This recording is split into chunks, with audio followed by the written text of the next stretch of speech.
Welcome back to the channel, Crypto Trend Trader with an evening market update. Today we're going to be taking a look at gold, silver, lumber, and also the DXY dollar index. And I think we'll find some interesting things are starting to show up in the charts here. Now overall, I am bullish on commodities based on our given situation. Long term right now, I think we're basically starting to curl into the beginning of a long-term commodity bull market. Regardless of what the economy does here worldwide, essentially, I think that commodities in relation to stocks, housing, etc., are all undervalued right now, like proportionately. So I think over time we're going to start to see the demand and the prices for commodities pick up as some of these other things either sell off or just remain a little more stagnant. I think we're going to see commodities catch up. But I'm finding some very interesting things starting to show up here. Now, technically, or fundamentally, I should say, people are extremely bullish on gold right now. Silver as well. We obviously topped out, took out the all-time high. Right over at a little over $2,000, and then we've basically been putting in this descending channel. And then we got down to the bottom here at 1776. A lot of people were calling that the overall bottom, saying that was it, and we were done selling off. We then came back up to the top of the channel and got a confirmed breakout of the channel, no matter how you draw it, at which point in time we should have got a measured move back up to the all-time high. Unfortunately, that was basically a throwover. It was a quick pump fake. We got one large breakout candle, we got one indecision candle, and then we immediately started like bearishly engulfing and sold straight back off. Now I'm on the daily right now, US dollars to ounces of gold. But if you'll see here, we sold straight back down inside of the channel very, very aggressively. Took out all the moving averages on the daily, which we had just crossed the 8 in red here above the 21 and confirmed they were going to enter back into a daily uptrend. At which point in time we sold straight back off. And now look, we got saved by the 200 exponential and the 200 simple. So when we sold back off here, we found support on the 200 simple. We touched the 200 exponential here.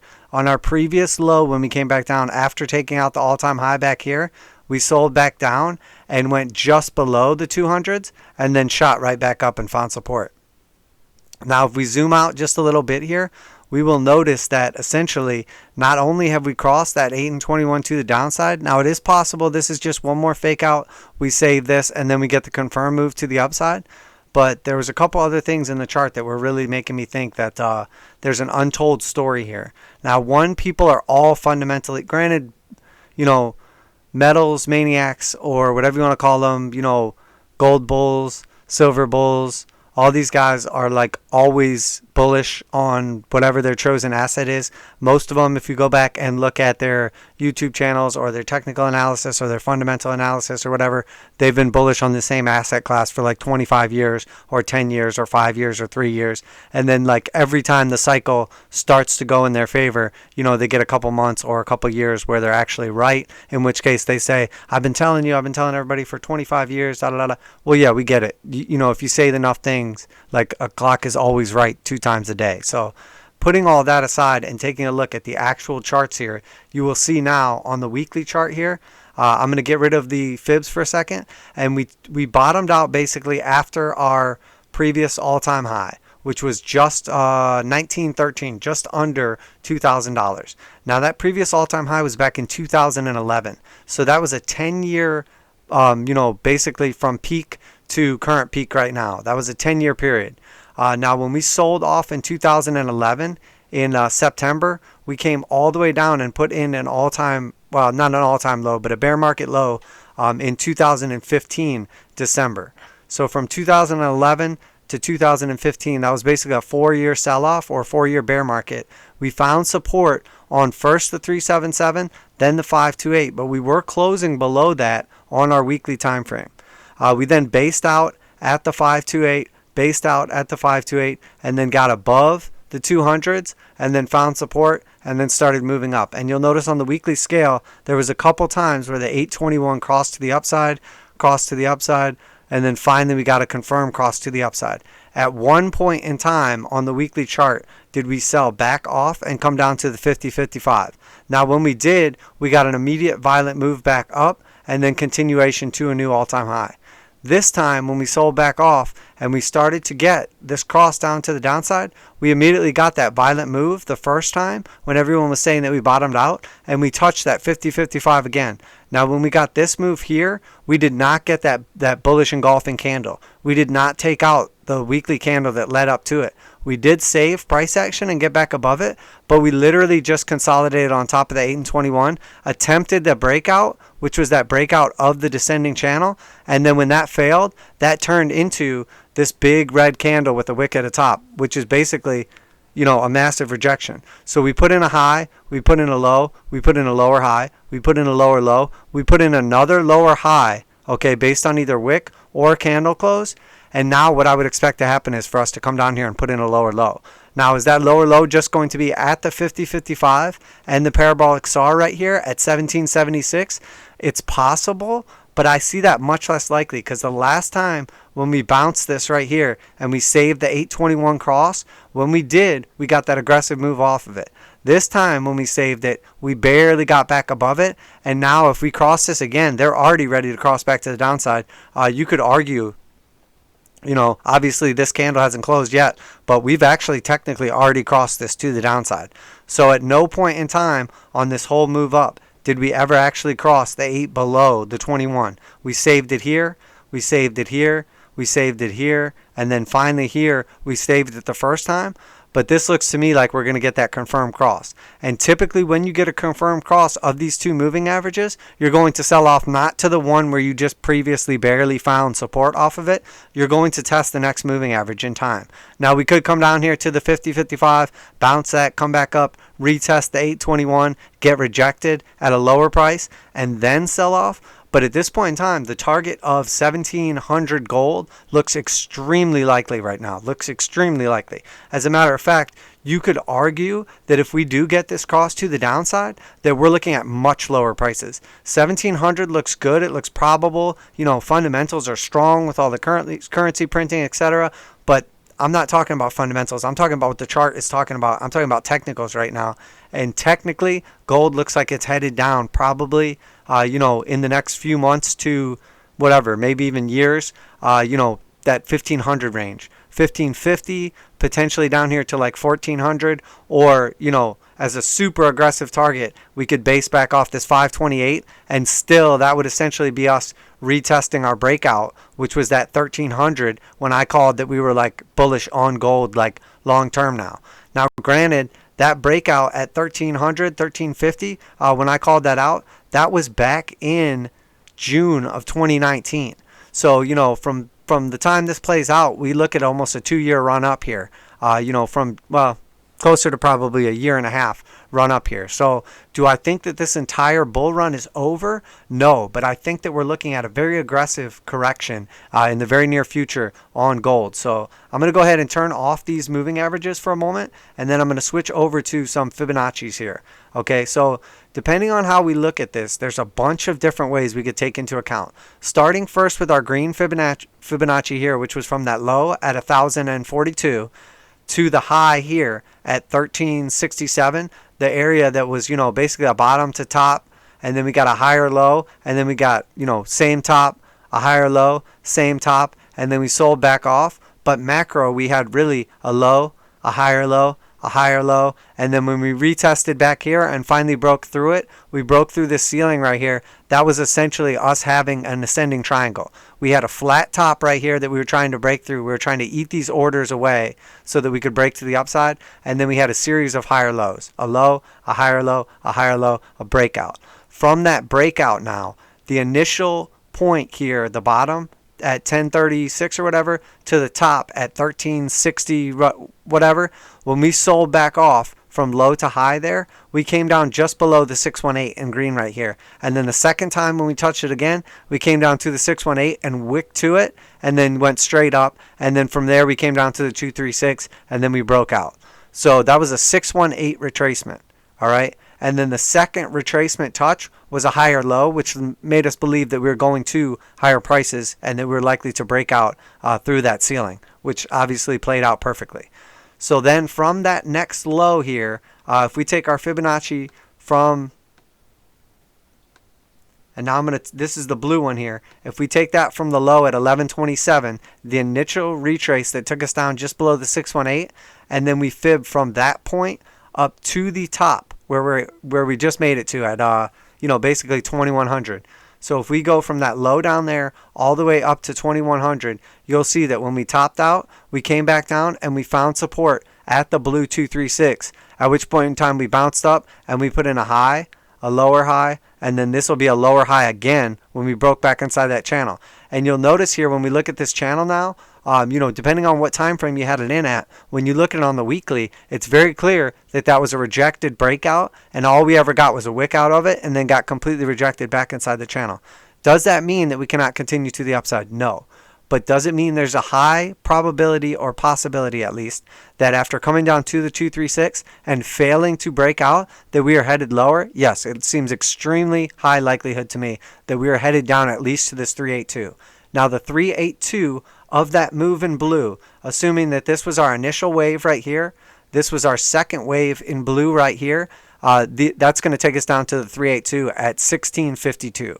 Now, if we come down to 1652, we base out and then we break back to the upside, take out the all-time high, and continue on. This will look like wave 1. Wave 2 retracement would be like down to here.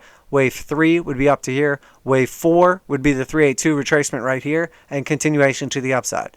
But oftentimes what happens with Elliott wave theory is you will put in the 1, the 2, you'll put in the 3, and then the 4, the retracement off of wave 3, will come back down and retest the peak at 1. And in this case, the peak at 1 would be down below the 618. Now the 0.5 of that wave is going to be 1529. The 618 is going to be 1424, and much closer to that peak right here for the initial breakout of 1350. So it looks to me like there's a high likelihood we could come down here. Now this is what I'm really looking at now. If we do not take into account, let's ignore the green and let's ignore the blue, and let's just say that this is just a really ugly structure, and what we have here is a bottom to top single wave, implying that we have much more price action potential to the upside, but we're going to be putting in a longer retracement of this entire wave. So if we go from, once again, the bottom at 1044 all the way to the top at just over 2000, you will see the amount of confluence that we see on this Fibonacci right here. We broke above the initial 786, and now granted, you couldn't have drawn this fib in until after all this price action happened, and we initially came up, topped out, retouched the 236, and then once you make a 23.6% retracement of this entire move, it's valid to start using Fibonacci for targets to the downside for the retracement. So we came down and touched that perfectly, which validated this fib to at least be taking a look at. Whether we're fibbing all the way from the bottom here, and this is just wave 1 of a 5-wave structure, and we're about to start wave 2 retracement, or this is, like I said, 1 through 5, and it's just a really ugly wave structure here, and we're going to retrace it, and who knows after that. Regardless of what you think, fundamentally, the way this chart looks is very clearly how the algos were moving price action. We started at the bottom here. We came up and found support at the 786, bounced up and got rejected exactly at the 618.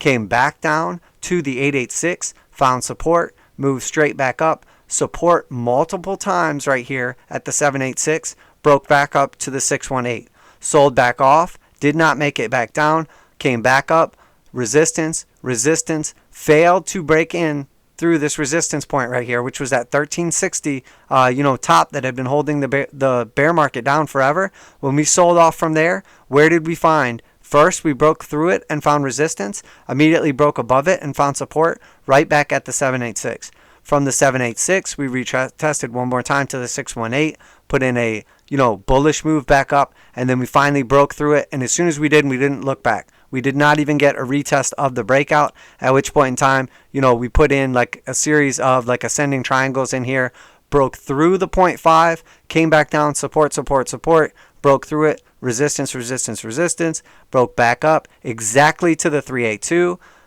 ascending triangle or ascending wedge, ascending channel, whatever you want to call it, broke through, sold off initially back to the 382, pumped back up, sold off violently to the 0.5. Do you see the amount of interaction that we have had with these exact specific fib levels? You could draw this a million different ways and say that there's a point here or a point there, but this is like clockwork. I mean, this is absolutely beautiful market structure. This is by far the best type of thing that you can see, the levels of confluence inside this single Fibonacci to make me confident in this next move and what I'm predicting in gold. When we came back down, we came down to the 0.5. We broke back through the 382, came up exactly with this wick to the 236, sold off, resistance, broke through, topped out, came down exactly to the 236, put in our lower high. So what is the most likely thing that's going to happen? We are either going to retest this 236 and get an extremely bullish move and break out to the upside. Very unlikely. That has an extremely low probability of happening. What is much more likely to happen based on this chart is that we will break down from the 236 and that we will attempt to break back up, find resistance, and then we will continue to the downside. The next target obviously would be our next fib level, which is at 382. So I would bet and am betting with my own money on the $1,600 range as our next, maybe not tomorrow, maybe not in a week, a month, could be a year. I doubt it'll be that long, but I have a very, very high probability of success or likelihood of success that we are coming down here to that 1,600. Now, this is not financial advice. I'm not your financial advisor. Markets are extremely volatile. Please do your own research. Trade responsibly. There's tons of fundamental things happening right now. Tons of world event things happening right now. Tons of currency getting printed. There's a million reasons to say that gold is going higher. But I have a clockwork chart with technicals that are telling me that gold is going lower. Now, what does that mean? Look at it as a buying opportunity if you're bullish on gold. Look at it as a selling opportunity to get out, before the retracement. I personally don't sell my precious metals typically. If I'm going to speculate, I will speculate, paper trade, but I buy actual physical metals, and, that's basically like a savings account or, a hedge against the system.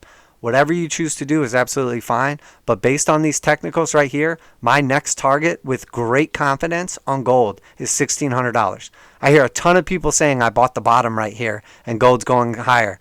I don't think you bought the bottom. I think you bought the bottom of that pullback. I do not think you bought the bottom. You could say that there's a very high likelihood in a very bullish market with fundamentals, technicals, whatever you want to say, that we will come down to this 382, find, just a wick down to it, and then come straight back up to the 236, break through it, and then, start taking out all-time highs once again. There's a very high likelihood that will happen. I totally would get behind that. But there's also a very high likelihood that we could come down as low as this 618.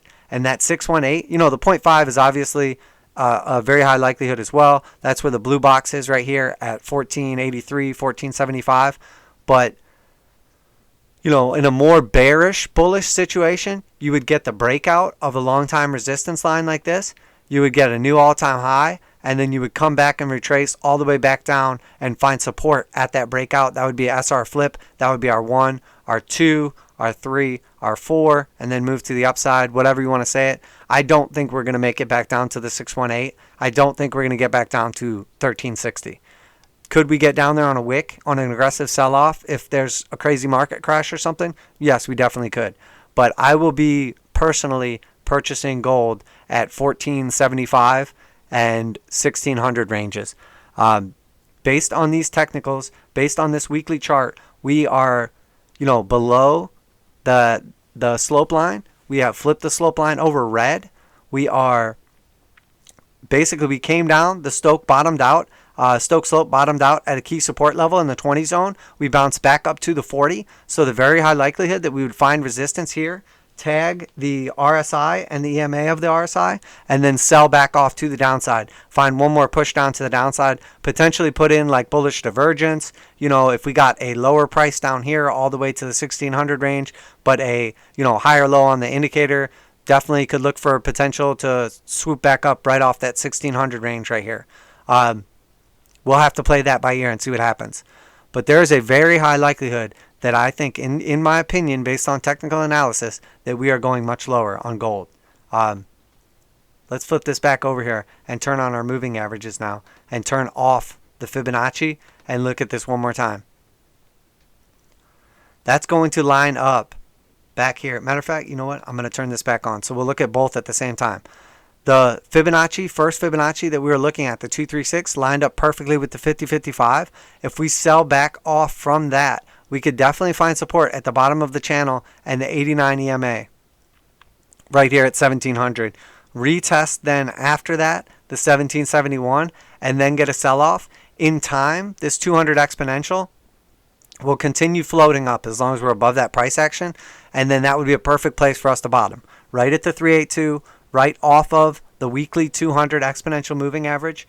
Potentially the same thing could happen with the 200 simple moving average on the weekly, and over time we could get down to the 0.5 on just a wick or something like that at that 1475 range, or potentially the 377, either one of those.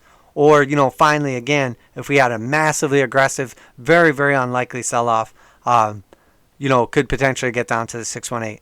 But as far as I am concerned right now, my main target for gold, and to me seems like a very high likelihood, is right here. I think this has a very, very high likelihood of playing out. And I will be buying that area when we get down to it. And I have a very high, level of confidence that we will, in fact, be getting down to it. Now, does that mean that you should just go out and sell your gold now? No, because I'm not your financial advisor. It's not financial advice. These markets are extremely volatile. Precious metals are highly manipulated. We know that because, basically JP Morgan just paid like millions of dollars of fines for manipulating silver. There's futures contracts, massive amounts of paper trading. There's a 100% chance that anything could happen here. Now, speculatively, hypothetically, what could happen? What could cause this? A crash in the dollar, crash in stock markets, followed by, an immediate violent move up. Something like what we saw in silver, where it crashed down from like $20-something to $12, paper trading, and then massively move to the upside. Does that mean you're going to be able to go to a pawn shop or go to a website and buy gold for $13.50 or $1,500? No, I'm not saying that at all. I'm talking about the actual chart and the technicals and what looks likely to me right now based off of what I'm looking at. Now, I also heard, before I get into the other charts and everything, I want to talk real quick speculatively about what happened previously. So essentially, in the United States history, the United States basically defaulted and essentially did a bail-in with Americans for gold. So they basically said okay, look, Americans, you have to turn in all your gold. They set the price at gold and said, turn it all in and we will give you X dollars. So everybody takes their gold, turns it in. If you don't, you get publicly shamed or you're breaking the law. Whatever percentage of people turn in their gold, the government maybe tracks some people now because they have records of who's purchased stuff. They have people's IRAs, whatever. Maybe they seize your gold. Maybe they take it peacefully, whatever. Regardless, they take your gold, let's say, willingly or not, and they pay you whatever price for it, okay? Instead of printing their way out of debt, people were saying, well, what price would gold have to be at, to basically go back onto the gold standard? Gold would have to go to $15,000. Well, what if they made you turn in your gold at, a price of $1,600 when it crashed down here or whatever, or even if we said $1,750 and everybody goes and turns in their gold and, that's it, they pay you $1,750, and then what if they just ramp the price up all of a sudden and then they say, okay, now gold's worth $15,000? And you're like, wait a minute, I just give it to you for $1,750. That's not fair. The government would never do that. Well, that's exactly what they did in history previously. They bought everybody's gold, from them, required them to turn it in, did a bail-in basically with people's gold, and then once they turned it in, they immediately doubled the price right afterwards. So, obviously 10xing the price is not that likely to go from $1,500 to $15,000 or whatever, but essentially that would be rebalancing the currency on a gold standard and devaluing the dollar, or revaluing gold in relation to the dollar, so that essentially we would have enough gold to not have any debt. Now again, that's completely speculative, very unlikely. I don't think it's likely to happen. I think it would be more likely if price pumped on gold and went to $7,500, and then or the government set the price to $7,500.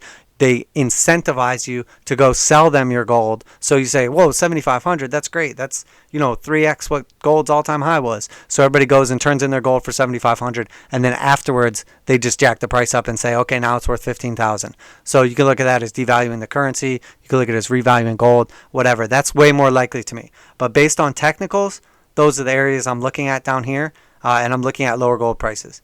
Based on fundamentals, it sounds crazy, but it happened in the past. It happened in United States history's past. We basically, did a bail-in, forced, the Americans to bail out the economy with their gold by, essentially shaming them or legally requiring them to turn in their gold. So just throwing that out there. Again, that's completely speculative. I don't know when they would do that, or if they would do that, or if it's even possible to do that. I know it's easy for them to trace and track and see who's been buying gold, who's got it in their IRAs, who's got, physical based on them buying it, in large quantities, whatever. Very unlikely, but I'm just throwing that out there. So now let's look at silver and see what that's telling us as well. So let's look at the exact same thing. The main difference here is when you're looking at the silver chart, there's two main differences. Let's switch over to the weekly here. Keep in mind that I am overall a silver bull. So don't get all upset because, I'm calling your kid ugly or anything here, okay? I love silver. I have silver. I'm all about silver. Silver based out in that same time frame when gold did previously at $13.80 and then tried to break out, failed, and put in a bottom here in that same spot, and then once again try to break out. And when the markets crashed here in March, it paper traded all the way down to $11.70, basically $12, let's say. So that put in a new low down there, as where gold had already put in a low and did not reapproach that low here. Now when silver broke out here, I got bullish once we were back above the 377, came back down, retested, and then, found support right here. So I was bullish again on silver at 1775. Granted, my cost average in silver is much lower than that, because I knew we were basically putting in a bottom here as well. So once we broke out from that, we shot straight up to $30. Massive movement on silver, but nowhere near the all-time high. Nowhere even close to the all-time high. Now, people always pay attention to this like $50 all-time high, but they don't zoom out far enough and pay attention to something else. That we actually one time, and I mean, I'm not saying people didn't know this, but back in 1980, we came all the way up to $50. Okay? Then again, once again, in 2011, we came back up to $50. So there was a 31-year time difference from the high and then the double top high again. 31 years from that point. When did we bottom? Somewhere around here in 93. So again, from 80 to 93, that was a 13-year bear market, followed by from 93 to 2001, that was a 20-year bull market, followed by our next bear market, which you would have to say technically was in March 2020. So that was another 9-year bear market right here. So the likelihood that we would get an extended bull market of at least 10 years plus, very high likelihood. I'm extremely bullish on silver, longer term. But, and as a matter of fact, while we're talking about this right now, let's look at something. We put in a top, we put in a rounding bottom, and then we put in that same top again. So now we have an extremely powerful top neckline. Extremely strong resistance right there at like that $50 price point. It's not exact, obviously. We took out the high slightly when we moved back up here. But, basically $50 is a double top with a rounding bottom with a proportionately smaller rounding bottom with a descending channel leading into it with a technical breakout of the descending channel. If we come back up here at some point in time in the next whatever, it could be a year, it could be 2 years, it could be 2 months. If we come back up here to that $50 range a third time, that is going to be the most massive cup and handle I have ever seen in any chart of all time. If we come back up to $50 with silver, which technically looks very high likelihood, fundamentally I should say, looks very high likelihood as well, the measured move off of that And this is, I'm going to talk real bullish here for a second about silver, and then I'm going to go back to what we were just talking about a minute ago and, potential targets to the downside before this happens. But I just want to talk about this for a moment because I have never heard anyone talk about this, and this is probably the most bullish thing I've ever seen. Now, I'm on log scale, obviously, so the arrow looks tiny once you move it up to the top here. But from that $50 all-time top, and I'm going to draw this out here real quick, just so it's very clear what we're looking at. That was our all-time high, multiple times, double top. So if we break back up to that and then break through it, that is going to give us a silver target of $92. So basically from where we're at right now, you're looking at essentially a 4x on silver, from 25 to 92. From the breakout of the high, $50, to the top, that's another 100% move. That's absolutely phenomenal. So there's your bullish case right there, okay? But now let's look at the bearish case really quick. And you know what? I'm going to go ahead and just draw this out as well so you can get like a better idea as to what I'm talking about, about this essentially. If you take our top, and you could draw this down like that, and then we kind of broke out of it, came back down and touched it. There's lots of ways that you can draw, this channel that we were essentially like moving down in. So we were moving down. Once again, I'm going to turn off the moving averages momentarily just so it's a little more clear. But we were essentially, this is part of the technical portion of a cup and handle, which is what we're looking at for the massive double top potential breakout to $90. You have a descending channel after you top out the second time and put in the neckline of the cup or the top of the cup formation. You have a descending channel. You get a breakout of the channel, a retest immediately with that bearish candle, followed by continuation. You sell back off. And now, obviously, normally you don't want to take out the low of the breakout, but this is just like a sideways consolidation pattern followed by movement to the upside. And this essentially is forming now the handle of the cup. And technically, it looks absolutely phenomenal. It looks perfect. Could you change this slightly and make the channel a little bigger? Could you make it so it was something more like this? You definitely could. There's a lot of different ways that you could draw this that would work. I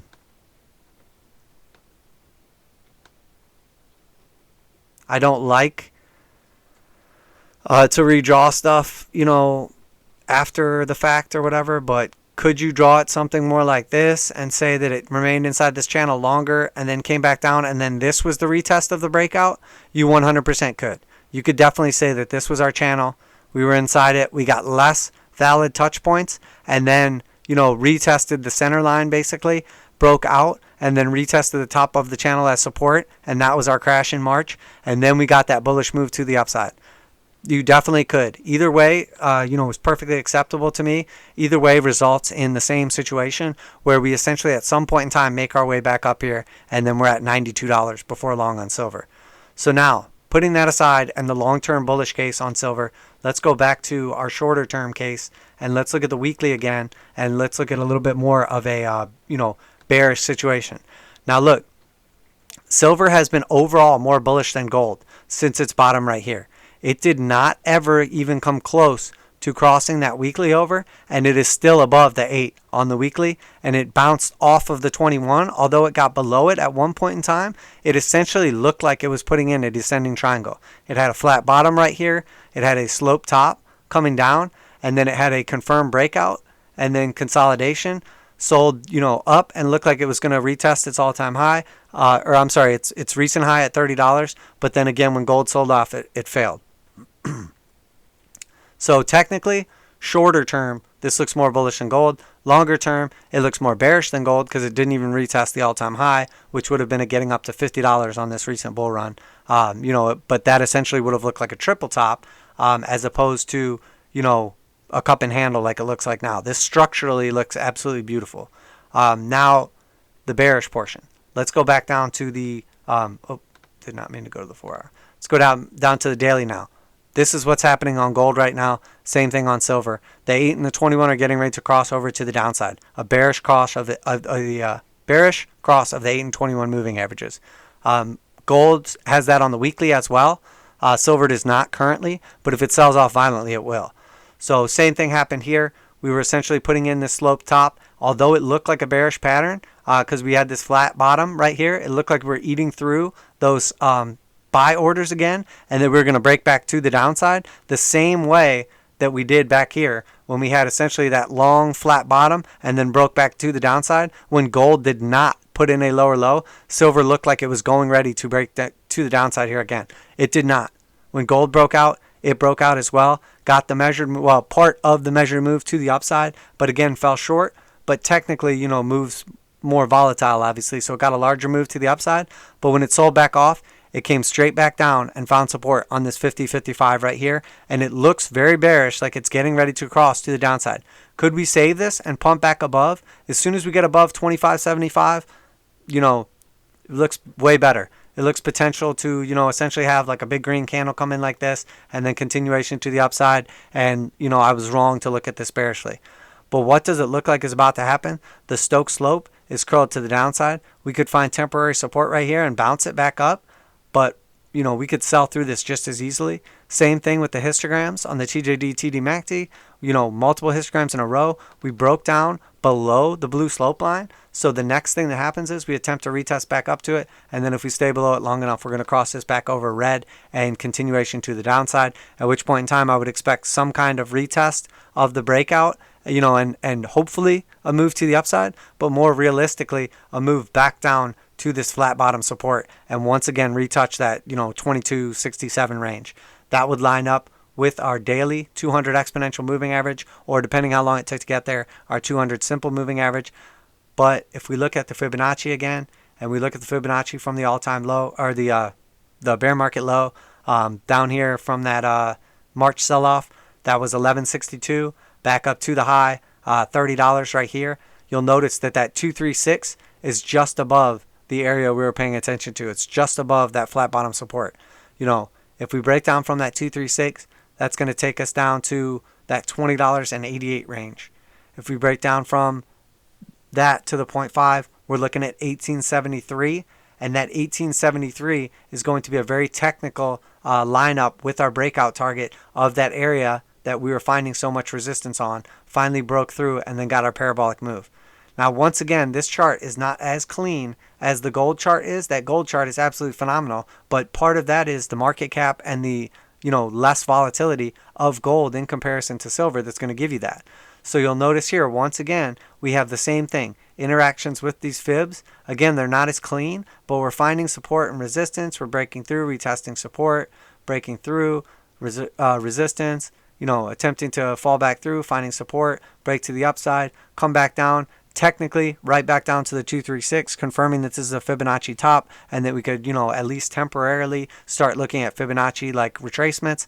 Failed to put in an all-time high, or a, you know, micro or macro on this move at least, high. So we have a high, we have a low, we have a higher low, we have a lower, or a higher high. I'm sorry. We have a high, we have a low, we have a lower high, we have a lower low, and then, you know, this looked like it was going to be the lower high. We got that technical breakout, but in all reality, what is this? This is just a high. That's a high. That's another lower high. Or you could skip this altogether and not pay attention to it, and you could say we had a high, we had a low, we had a lower high. So what would you expect to happen next? If we're in a confirmed downtrend, a lower low. That would put us in that $21 range, and looks very likely right now on silver. It looks very likely that we're going to come back down here, and that this was, you know, either a failed breakout or whatever you want to call it, but that essentially this is going to be our resistance line that we're paying attention to. The high here and the high here, the low here, and then a lower low at some point in time down here. Now, is it going to be a channel lower low? You know, I don't know. There's no way to tell at this point in time. You know, what would it look like? Probably something like that, essentially.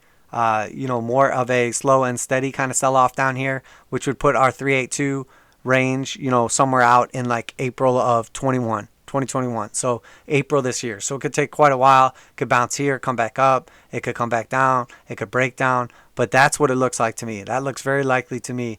You know, if you wanted to do the measured move and just kind of get an idea as to how that lines up with everything, we could do our measure move of the channel, assuming we broke through somewhere around here. That's going to line us up almost perfectly with our 618. The 618 would be a very bearish retracement, but still bullish technically. That would put us at like $16.75. Do I think silver's going back down to $16.75? maybe on paper, probably not in real life. You couldn't buy silver for less than $25 during this crash down here, anywhere that I found it. I'd never seen premiums this high in my life for physical silver. But if you were paper trading it, you sure could sell it at $12 or buy it at $12. So more realistically, will we break down to the 0.5 right here and see 1875 silver? Yes. Even more realistically, would we come down here and put in a low at $20.80 and then get our move back to the upside? Again, yes. Now we've looked at the bullish I should say we've looked at the gold chart. We've looked at the silver chart. I talked about the extremely bullish, possibilities for silver and what I'm expecting long-term on silver. And I 100% think that silver is going to $92. I think there's a high likelihood that, based on what gold does in the future, based on the silver to gold ratio, I think there's a high likelihood that if gold made it to $4,000, that silver could be as high as $200. That would be a 50 to 1. That seems very likely to me. I think it's very likely that we could see silver at a 50 to 1 gold silver ratio. So if gold essentially from where it's at right now went to $4,000, I think it's very likely that silver could go to $200. Technically though, just based on the chart and the measure move, of that cup and handle formation and what I'm looking at, $92 seems very, very likely and, obviously much more reasonable. Fundamentally, there is a ton of reasons to think that silver is going much higher. The amount of silver that we mine in relation to gold is 8 to 1. So we basically pull like 8 ounces of silver out of the ground for every 1 ounce of gold. We would ramp up production and mining, obviously, substantially if price was higher, as mines that were previously not probable or portions of mines or whatever, would ramp up production in a long-term commodity bull run.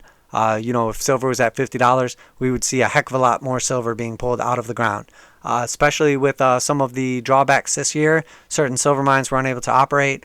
Some mines were only able to operate at limited capacity. Therefore, they opted to either mine or, manufacture only gold instead of silver, just because you get so much more. If you're only going to be able to mine 10,000 ounces or process 10,000 ounces, you would rather process 10,000 ounces of gold than 10,000 ounces of silver. And those are just hypothetical numbers. But essentially, that's what I'm paying attention to. Supply, demand. Supply could go through the roof. It could go up, I should say, with higher prices. But demand could go through the roof if all of a sudden we have all these Green New Deals and everything. If all of a sudden China and the United States and all these other countries need twice as much silver or 5 times as much silver because they're going to be making mass amounts of, solar panels for, green energy. Silver could go through the roof. We could easily exceed supply with our demand, not even taking into account like speculation, just for like actual manufacturing necessity. So very high likelihood we could see massive increases in silver in the future. It's also highly conductive, superconductor metal. Extremely good in batteries, but is typically not used because it's more expensive than some of the alternatives like lithium. But like for basically like its effectiveness, we could see silver batteries in anything from, electric cars to whatever, hover vehicles in the future, whatever. I mean, depending how you want to look at it, how far you want to look in the future, it makes sense that silver would go parabolic at some point in time. But before that happens, it looks very likely that we could be selling off. And now, to further strengthen my case, I want to look at lumber futures. And I know this is not the same thing as, silver and gold, but lumber is a commodity, as are gold and silver. You could argue that they're money. You could argue whatever you want. That's fine. But let's look at the lumber chart here. Lumber took out I'm on the weekly, and this is the LBS1, like next futures, current contract in line or in front. Lumber's previous high was $641. When we took out that high here, August this year, we shot straight up through it. Home builders were going through the roof, new home building, renovations, all kinds of stuff. Supply was limited, caused like essentially a supply shock in lumbers, and it shot all the way up to 942. Then it massively dumped and came back down to 500. And then it shot back up again very recently, at the end of December, back to 900 and put in a lower high. And then again, what just happened? We just got a massive dump on lumber. And if we switch back over to the daily, what happened? You can't look at this gap down.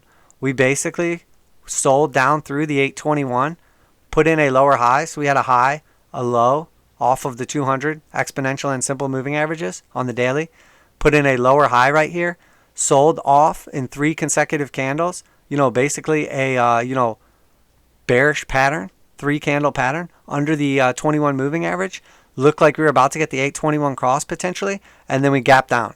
And when we gapped down like over 20%. That's sort of a big deal. If you go from the top right here to the bottom, it was a 30% gap down or a 30% move.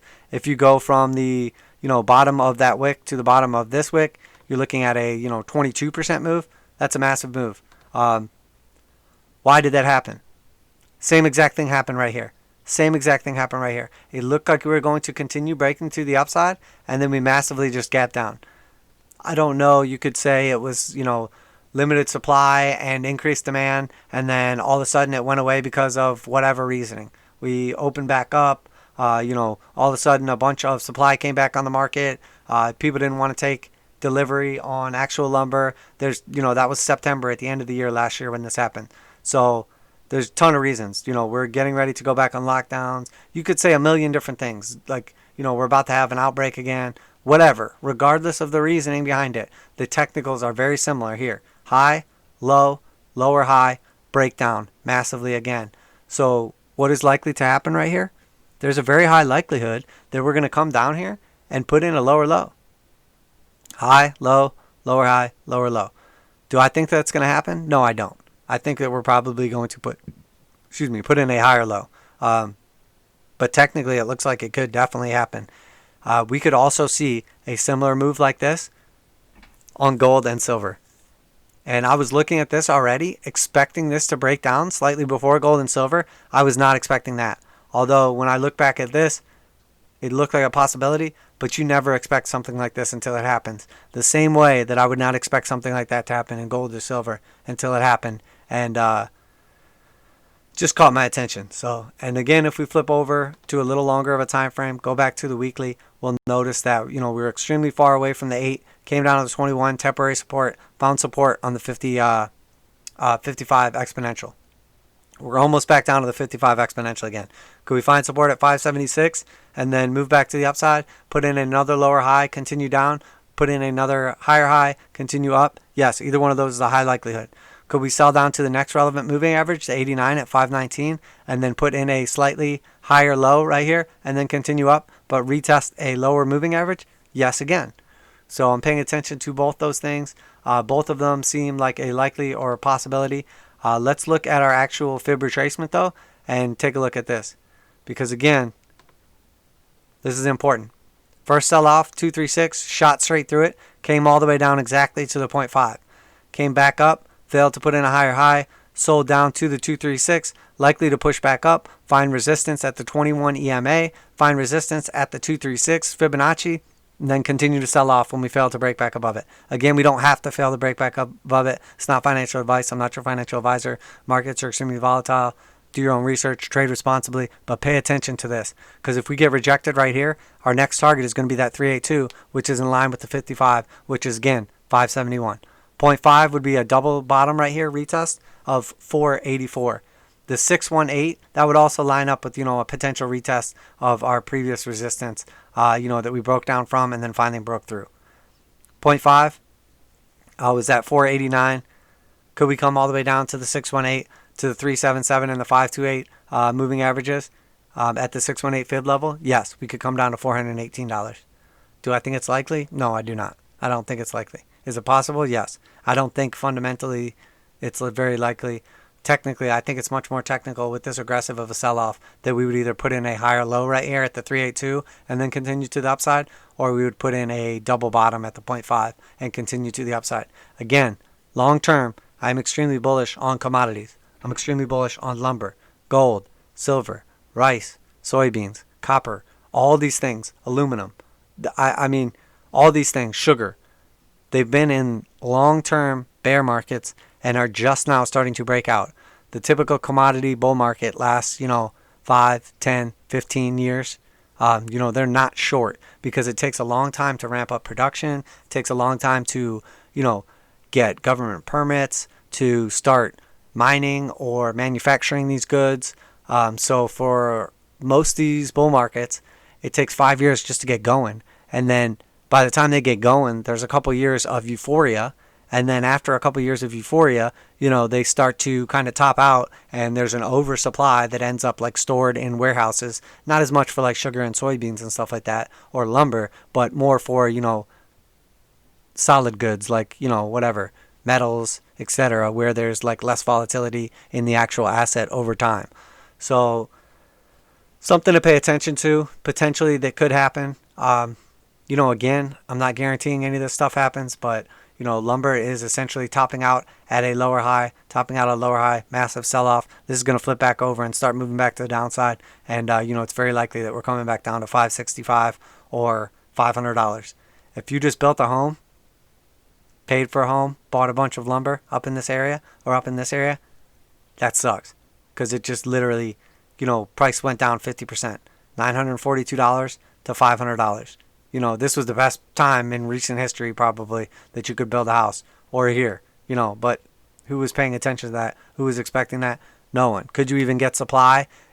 Once again, commodity paper trading is much different than, asset trading in real life, because a lot of times these prices go so low, people will not sell you these commodities for that price. So unless you're actually getting like physical delivery on these contracts, you're not getting it at that price. And a lot of times they'll figure out a reason not to.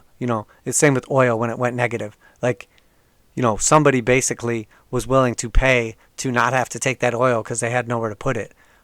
That's not a likely situation that happens very often in people's lifetimes. It's like a once in a lifetime type thing. A lot of times you're not going to have to worry about that in real life. But the actual chart and the paper trading and the money to be made, or what that tells us about the future or the futures or potential moves in other commodities, again, I'm very bullish on these long term for the next, 5, 10 years, maybe more. But regardless, as we build infrastructure, what do we need? We need wood. We need copper. As we go green, what do we need? We need copper. We need silver. We need all kinds of different things. So I'm very bullish, and obviously no matter what the economy looks like, whether it's a recession, whether it's a depression, whether it's whatever you want to call it, potentially happening in the future, even if it's booming markets, these things are extremely undervalued in relation to stock market, to, houses, real estate, to all kinds of other assets, cryptocurrencies.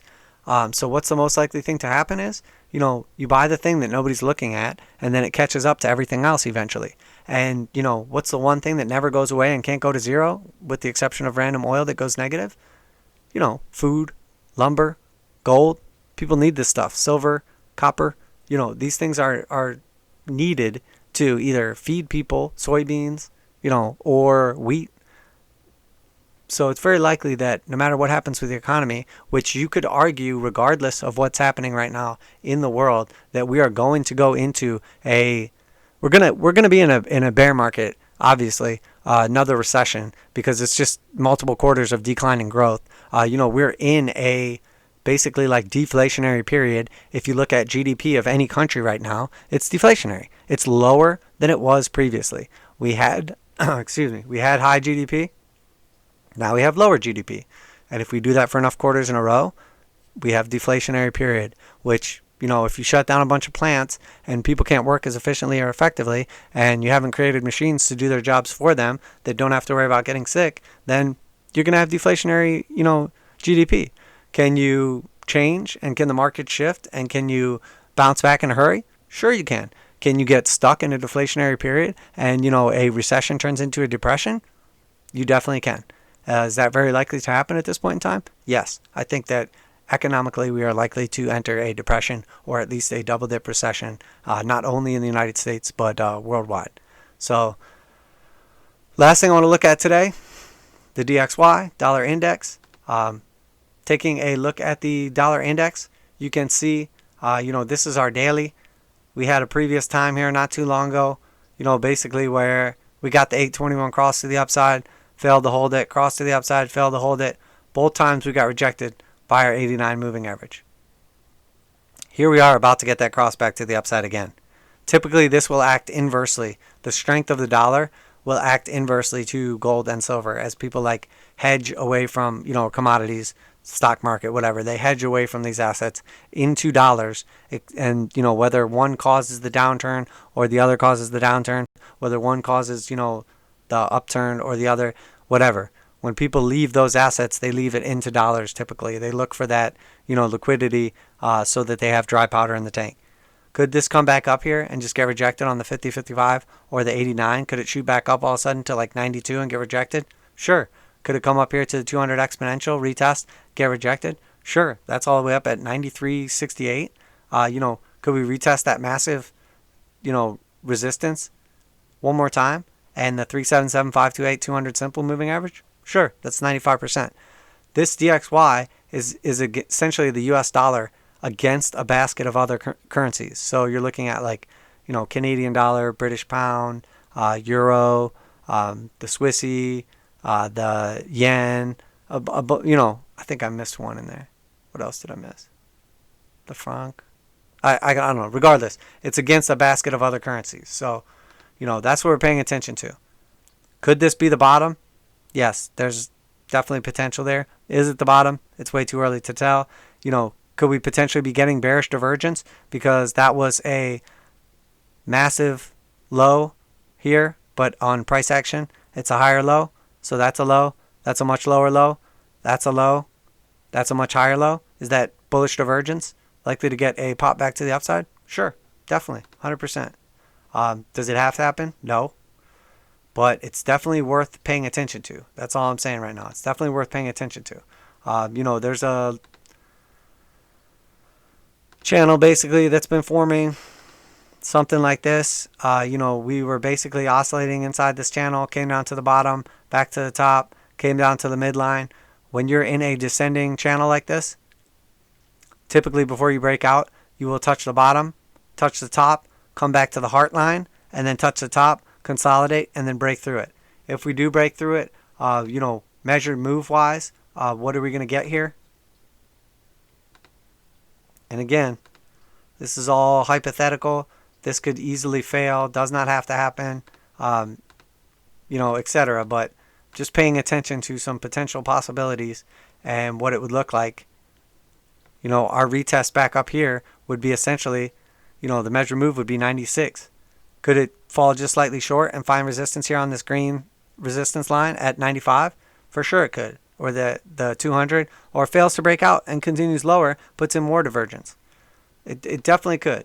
And if we switch over to the weekly here, we can see also, the same thing, a much clearer picture. I have a target here a little lower for a double bottom at that 88.50 range. Could we come back up, get rejected one more time, and then get that breakout? Definitely could. But again, I'm paying attention to this stuff because it's relevant.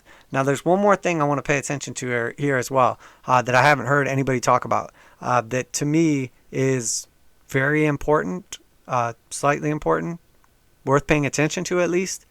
No politics.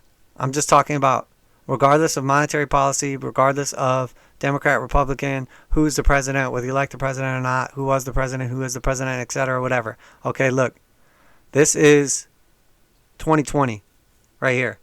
Obviously we're right here. The previous high on this, whatever, however you want to look at this, this was a low in a massive, massive downtrend. This was a low. That low was in 2008. Our high was right here in January of 2017. What happened in January of 2017? Trump went into office. So January 2017 till, January of 2021 is a high, a low, a high, a lower high, a low, a potential lower low. So, but regardless, this is essentially, a downtrend after an uptrend. We had a massive uptrend right here. The dollar weakened throughout this period. It strengthened for part of this period, but, essentially since this time right here, March 2020, the big deal happened. We got that push up, and then we've been selling off since then. This corresponds with all the money printing that's been taking place and everything. This corresponds, obviously with a massive sell-off. As basically Trump was in office, he was bullish on the stock market. So this sold off and got weaker and weaker. Stock market got bigger and bigger, etc. So regardless how you want to look at it, no politics. While Trump was in office, the dollar has been weakening. It weakened very strong at first, then consolidated to a lower high, then weakened very strong throughout the money printing. Okay? So let's go back a little bit further now. 2017 was right here, January 2017. Who was in office before that? Barack Obama. From 2009 January through 2017 January. Where's 2009 January? That is right here. That's when Barack Obama went into office. When Obama went into the office, we had essentially a massive sell-off, a lower high, a massive sell-off. So we had a high, a lower high, a low, a lower high, a lower low, and then the entire period after that, from May 2011 until Trump took office, we had a massively bullish dollar. So we had a couple years of bearish dollar with essentially like bearish, bullish, bearish, massively bullish. His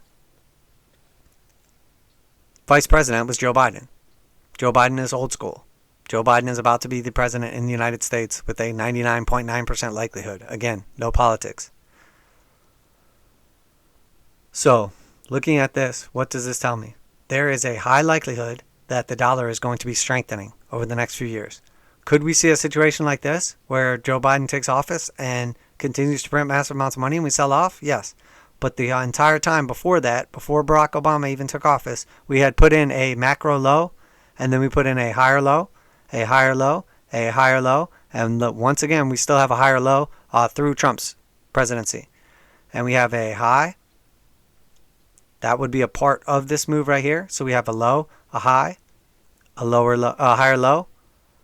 Again, that would be part of this move right here. So we have a high, we have a higher low. So we have a low, a higher low, a higher low, and then we don't know what's going to happen right here yet. We have a high, high. What does that tell you? This was essentially a channel moving up, a bullish dollar for a long time. We have had a bullish dollar since 2008. We have had a bearish dollar on the micro of this macro move right here since, basically like March. Well, really, realistically, we've had a bearish dollar since January 2017. The entire time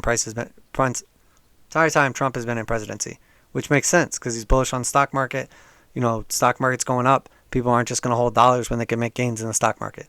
Again, not political. Overall, though, when you look at the dollar chart and any currency chart, you have a high, a low, a lower high, a lower low. This is every currency. Again, a lower high. Come down here. Are we going to put in a lower low? Probably eventually. When are we doing that? It's probably the end of the dollar. Could we easily, though, see this find support? Look at right now. We are on the monthly.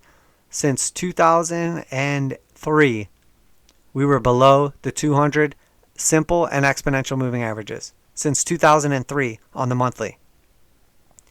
When we broke back above, you could go by the exponential here, or you could go by the simple here. In January of 2015, this is a bullish dollar. We're above the 200 moving averages.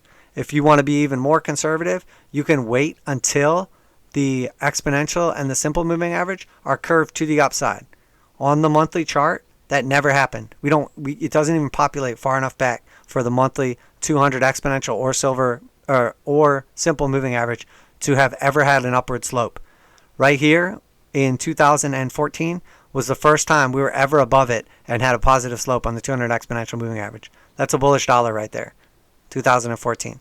If you want to be even more conservative, when we broke back above it, came back down, found support on the two of them, came back down, found temporary support on the exponential, could easily come down here, take out that low, and touch the 200 simple moving average, and look what's happening on the 200 simple moving average now. It's hard to tell, but when I put my cursor next to it, It is no longer going down. It is now flat. If it stays, price action stays anywhere above it, we are going to start curving this to the upside, and we're going to have, for the first time ever in history of the entire chart on a monthly, a bullish dollar. A bullish dollar for the first time ever on a chart that goes back to 1986, that we were forever selling off bearishly and never curved this to the upside. You could argue right here, but we didn't actually ever have a populated, moving average. So when we topped out previously in 2000, 2002, that was like, this was the end of that massive bubble that blew up. This was the end of the housing bubble blowing up, and then the dollar weakened ever since then. We bottomed out in 2008, and we've been in a uptrend similar to the same uptrend from the bottom down here from September of 1992. So from 1992 to 2002, 10 years we went up, followed by a massive downtrend, followed by a 2008 to 2017, another 9-year uptrend. So what could happen here? We could easily keep selling back off here, but it's definitely worth paying attention to these moving averages and what could potentially be about to happen on the monthly time frame for literally the first time in history, of this chart. Let's go to the weekly here again, and we'll see now. Look, the weekly looks a little less bullish here, obviously, because we have broken down below the 200 exponential and the 200 simple moving average. Tried to find support, broke down through them, found support temporarily on the 377, found it on the 528 here in white, and then sold back through it. Most likely going to come back up at some point in time, retest it as resistance, head back to the 92.1 range. But again, could we continue to sell off here? Yes, it's possible. But I want to look at something right here. People always talk about, death crosses. This is the 50 simple. The bright green one is the 50 exponential. So when the bright green exponential average crosses below the bright green 200 moving average, that's called a death cross. Here, we saved it. It was about to cross, and we saved it. So that was the bottom, right before it crossed. Let's look at the 200 simple moving average. Crosses. The 50 crosses below it. The 50 simple crosses below the 200. That was the bottom, right here. So where we were supposed to get a death cross, and that's supposed to be extremely bullish, was actually the bottom. People always talk about death crosses and having to worry about them. This area, we sprawled between them forever, but the last time we had a death cross potentially about to happen or happen was the absolute bottom. So now look at price action right here. Look at the moving averages. We have the 50 simple getting ready to cross below the 200 simple. Same exact situation, potential death cross. So is it possible that we get a massive bullish move back up here to attempt to save this death cross back up to that 95 range? Yes, it's definitely possible. Do we also have, this is the weekly, keep in mind, a low right here, a higher low right here, a bearish control zone, break, flip of the Stoch slope, hard buy signal? We're about to flip this back to the upside if we continue up at all. We already have the hard buy signal and getting ready to, leave the bearish control zone. We have a low right here. We have a lower low right here. We have a low right here. We have a higher low right here. We have a low right here. We have a higher low right here. This is weekly bullish divergence taking place on the dollar. What does that tell you? We could potentially be getting ready for a massive burst back to the upside. What would that correspond with? A crash in the stock market, a crash in cryptocurrency, a crash in commodities. Temporarily, of course. Again, I'm bullish on these assets. I'm bullish on a lot of this stuff. I'm bullish on tech. I'm bullish on crypto. I'm bullish on gold, silver, commodities. But this would correspond perfectly with a bubble pop scenario or something like this, something similar to this. A massive move back up here to at least retest the 200 moving averages. And I think that, this type of thing does not look likely after we've just been selling off. But look right here. Selling off. Let's look right here at what happened. Low, higher low, exit the bearish control zone, flip the Stoch slope over, massive continuation for years. Low, lower low, low, higher low, bullish divergence, exit the bearish control zone, flip the slope back over, hard buy signal to the upside. Exactly what it looks like right here. What's this right here? A low, a higher low, corresponds with a low, a lower low, bullish divergence, getting ready to potentially sell. We have multiple histograms right here in green, fails to get back above, multiple histograms in green, fails to get back above, 2 green histograms in a row, 2 green histograms in a row, and we bottomed out, start continuing, cross back over the red moving average of the TJD TDMACD, flip it back over blue, continuation of the bear bull market, bull run. And again, that was from February 2012 to our top right here in March of 2020. That was an 8-year dollar bull market. 8-year dollar bull market. That followed a December 2016 to January 2018. That was a 2-year bear market followed by an 8-year bull market. This was March 2020, January 2021. 1-year bear market. Could it be followed by a 5-year bull market in the dollar? A 8-year, a 10-year? I'm just saying it looks very likely to me. And if we look at this price action right here, came down to the 200s, broke through, came down to the 377.528, found support, moved back up. Came down to the 200s, broke through, found support on the 377.528, broke down, potential to move back up. The bottom lined up perfectly with the death crosses. Both of them had long-term bullish divergence on both indicator oscillators, and the moving averages in the same posture right here. We have the same posture right here on the moving averages. We have bullish divergence on the weekly time frame for the dollar on both indicator oscillators, and potential to at least come back up here and retest.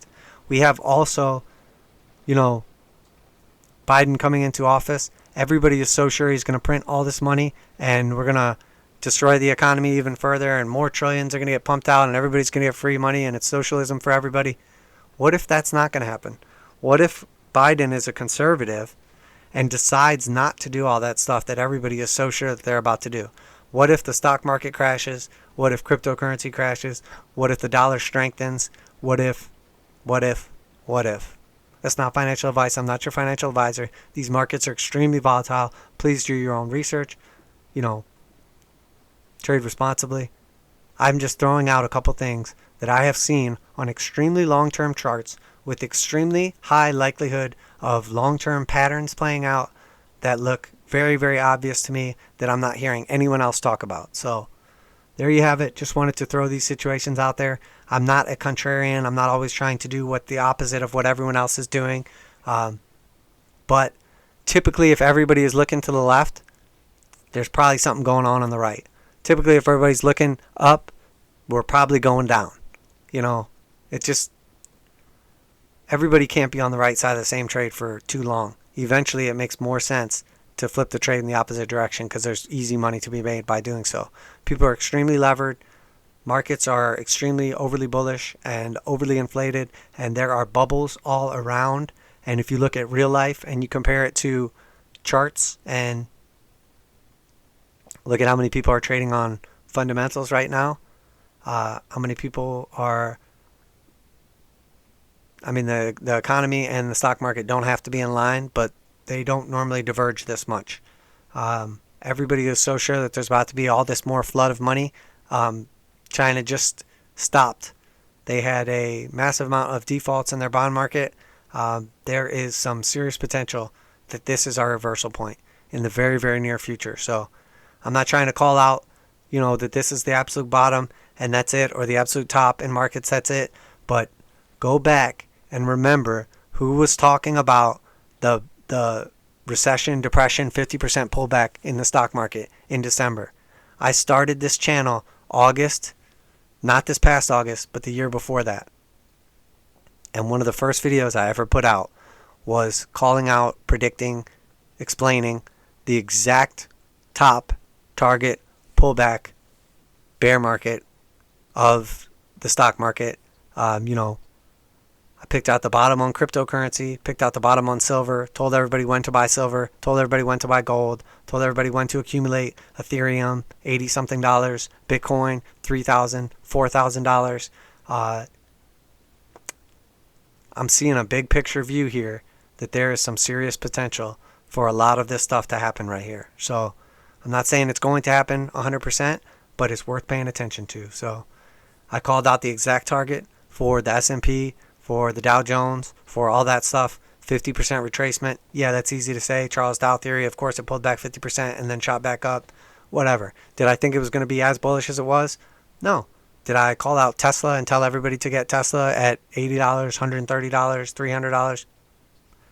Just saying. It's worth paying attention to. So just wanted to do a little bit different of a video today. I will do an update on cryptocurrencies and what's going on now. So far, all I'm seeing is just a lower high after the $42,000 peak. I called out a lot of the move that's been happening. Essentially told everybody that we were coming back down to the daily 21 to retest it, find support, come back up, attempt to get above the 8. We busted through the 8. It looks extremely bullish. We were at like 37,000 or something last time I looked.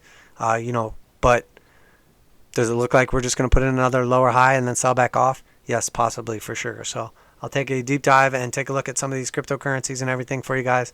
Just wanted to talk about commodities a little bit, talk about silver, gold, lumber, and the dollar, and what I'm seeing happen right here. So maybe I'm wrong. Maybe this all goes bullish. Everything goes good. Fundamentals line up. Technicals line up. And, it's moon boys and easy money for everybody. But it's worth paying attention to. Crypto Trend Trader, if you haven't subscribed, if you don't like these videos, and you do like them but you don't like them, click the button. Take a second. Leave me a comment. Let me know where you're at. Let me know why I'm wrong. Let me know what you're bullish on, what you're bearish on. Let me know anything. I love the interaction, guys. Really appreciate it. Helps grow the channel. Helps bring me back here every day and motivate me to tell you what I'm thinking when people interact back with me. Because I'm going to tell you right now, being a contrarian gets lonely sometimes. Trading, technical analysis, doing all this stuff. I don't have a lot of people in real life that are interested in this stuff, but I got a lot of secrets, a lot of knowledge, and I'm willing to share it with the community. All I ask is show me a little love. Crypto Trend Trader,